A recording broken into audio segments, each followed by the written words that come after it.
تصوف کیا ہے اور زندگی میں اس کی کیا اہمیت ہے، اور خود زندگی کی اپنی کیا اہمیت ہے؟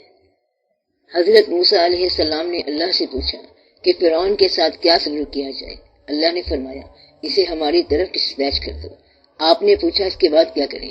اللہ نے فرمایا پھر آپ بھی ہماری طرف آ جائیں۔ تو بات اتنی ساری ہے کہ ہم زندگی میں پہلے دوسروں کو بھیجتے ہیں، پھر خود چلے جاتے ہیں۔ ایک شخص باپ کے فوت ہونے پر بہت گھبرایا۔ گرو نے اسے پوچھا کیوں روتے ہو؟ کہنے لگا والد فوت ہو گئے ہیں۔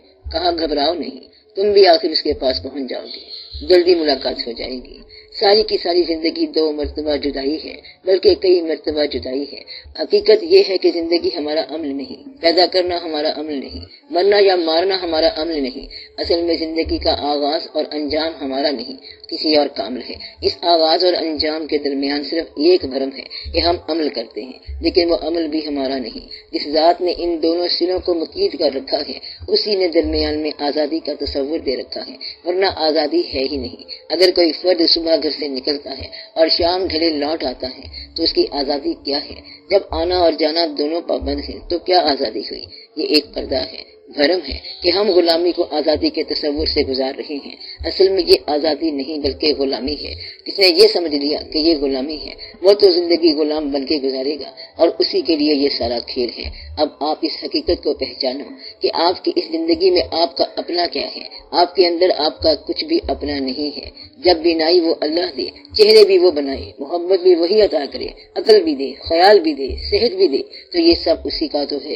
آپ کی اپنی ملکیت کچھ بھی نہیں، چاہے افکار کی ملکیت ہو، کردار کی ملکیت ہو یا فقر کی ملکیت ہو، یعنی کوئی بھی ملکیت ہو، آپ کی اپنی نہیں بلکہ آپ اپنی ملکیت کی ملکیت ہیں۔ زندگی مالک نے بنائی ہے۔ صاحب فقر یہ پہچانتا ہے کہ ہماری زندگی ہماری نہیں۔ یہی پہچان تصوف کی ابتدا ہے، اور یہاں سے فقر شروع ہوتا ہے۔ تصوف وہ علم ہے جو ہمیں اس حقیقت سے آشنا کرتا ہے کہ یہ زندگی ہماری نہیں ہے، زندگی کسی اور کی ہے اور گزار ہم رہے ہیں۔ یاد کسی اور کی اور دل ہمارا ہو، چہرہ کسی اور کا ہو اور نگاہ ہماری ہو، تو پھر بات سمجھ آ جاتی ہے۔ بیٹھے ہم کہیں اور ہوتے ہیں، ہم سفر کسی اور کے ساتھ ہوتے ہیں، اور ہمارا خیال کسی اور کے ساتھ ہوتا ہے۔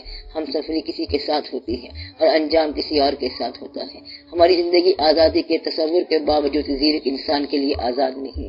جب انسان سوچتا ہے اور یہ جان لیتا ہے کہ یہ آزادی بھی تو آزاد نہیں، تو پھر اللہ تعالیٰ اس کو حوصلہ دیتا ہے کہ اے انسانوں اور جنوں کے گھروں، نکل سکتے ہو تو نکل جاؤ آسمانوں اور زمینوں سے، مگر نہیں نکل سکو گے سوائے اس کی طاقت کے۔ اللہ نے جس کو طاقت دینا ہوتی ہے اسے طاقت سے پہلے تسلیم کا شعور دیتا ہے۔ اگر تسلیم نہ ملے اور طاقت مل جائے تو انسان فرعون بن کر مرتا ہے، یعنی طاغوت میں مرتا ہے۔ اس لیے طاقت کے نیک امیدوار تسلیم سے ابتدا کرتے ہیں۔ تسلیم کے بعد ملنے والی طاقت اللہ کی طرف سے ہوتی ہے، ہماری حاصل کی ہوئی اور اللہ کی دی ہوئی طاقت میں فرق یہ ہے کہ جب ہم تسلیم سے چل رہے ہوں تو یہ طاقت اللہ کی دی ہوتی ہے، اور جب کوئی اپنی طاقت سے چلے گا تو پھر انجام کار فرعون، شداد اور نمرود ہوگا۔ تو زندگی کے مختلف انداز ہائے ہستی میں سے ایک انداز تصوف کا ہے۔ جب یہ پتہ چل جائے کہ زندگی کی فی نفسہ کوئی اہمیت نہیں، تو جو علم یہ بات بتا رہا ہے اسے تصوف کہتے ہیں۔ تصوف انسان کی انسان کے ساتھ آگہی اور مخلوق کے حوالے سے خالق کی پہچان ہے۔ گویا تصوف وحدت سے کثرت اور کثرت سے وحدت کا سفر ہے، مگر نہ ساری زندگی اپنے پروگراموں پر چلتی ہے۔ مذہب یا دین اجتماع ہونے کا شعور ہے، یعنی جمعہ، عید، جہاد، قتال، شہادت وغیرہ، مگر تصوف کا کوئی فارمولہ نہیں۔ یہ محبت کے دریافت ہے۔ تصوف کا اگر کوئی فارمولہ ہے تو صرف اللہ کے فضل کا ہے۔ یہ فضل ایسے ہی ہے جیسے دریا پہاڑ سے چل پڑتا ہے، کسی فارمولے کے بغیر، کسی منشور کے بغیر۔ گزرگاہ نہ ملے پھر بھی چلتا جاتا ہے، اور پھر پیاسی ندی ساگر سے مل جاتی ہے۔ گویا کہ ایک پروگرام ہم رکھتے ہیں اور یہی ہماری غلط فہمی ہے۔ دراصل سارا پروگرام اللہ کا اپنا ہے، ہمارے پروگرام کا بھی پروگرام اس کا اپنا ہے۔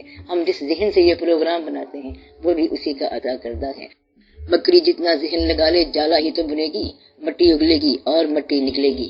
جالا بنانے کا مقصد کیا ہے؟ مکھی کھانا۔ شہد کی مکھی نے ذہن لگایا، شہد بنا دیا، اب اس کو دیکھو کہ نگلا کیا اور اگلا کیا۔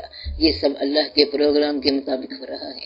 تصوف دراصل اپنی زندگی میں اللہ کے عمل کو دریافت کرنا ہے، یا اس کے عمل کے حوالے سے اپنی زندگی کو دریافت کرنا ہے۔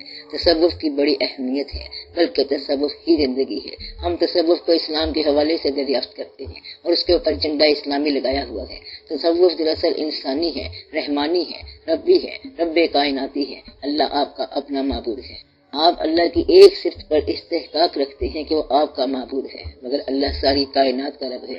تو یہ جو تصوف ہے رب کا ہے، ہم نے اسے صرف اللہ کا بنایا ہوا ہے تاکہ ہمارا سفر ہمارے بزرگوں کے حوالے سے چلتا رہے، کیونکہ ہمارا درود شریف ہے اور ہمارے اپنے اسما ہیں۔ یہ سب اس لیے ہیں تاکہ وحدت کے ساتھ امت ایک خیال لے کر چل پڑے، اور وہ خیال ہے زندگی کا باطنی شعور۔